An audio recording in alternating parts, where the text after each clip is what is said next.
I invested money on a halal company's shares 3 months earlier. But recently I checked that the company has become haram because interest-bearing debt to total assets has exceeded to 43.75%, due to which the stock has become haram, but previously the stock was halal. What should I do? The question posed by the Sadiq that he invested in halal shares, and maybe he has knowledge about how to invest in stocks which are Sharia compliant. And when he bought these shares 3 months earlier, these shares were halal, but now when he checked up, he came to know that the interest-bearing ratio or the debt ratio has increased to more than 43%, 43.75%. So now it's become haram. What should he do?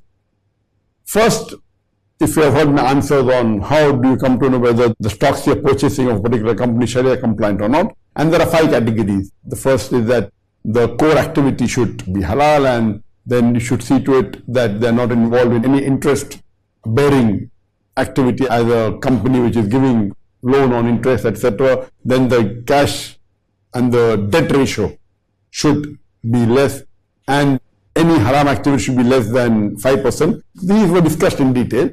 So the brother may have checked and realized after 3 months that the debt ratio has increased to more than 43%, and that makes the share haram. What should he do?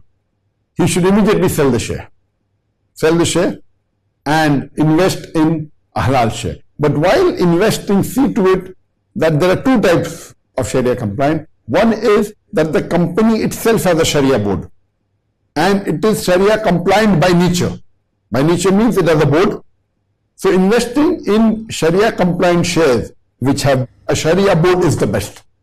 And Malaysia, where I live, there are many Sharia compliant shares, and it is there in the stock itself. It mentions Sharia compliant, halal, okay, not Sharia compliant.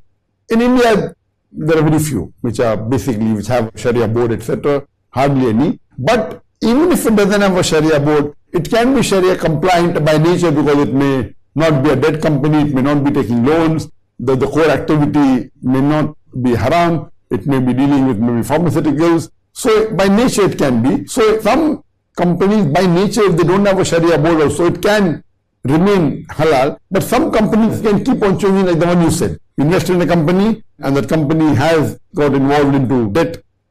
So in this you have to keep on monitoring. But the best is to invest in companies which have a Sharia board. The second best would be by nature if it's Sharia compliant. You know that the company will not involve in taking loans from the bank, and by nature it is such a company. It is a strong company, it's a big company, and it's involved in products which are halal.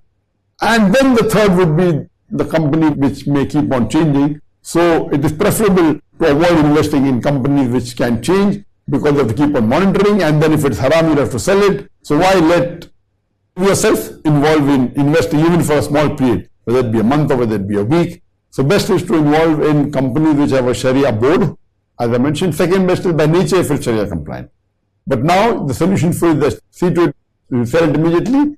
If you want to continue investing in Sharia compliant shares, see to it that you invest in a company which has a Sharia board, or by nature it is Sharia compliant. Hope that answers the question.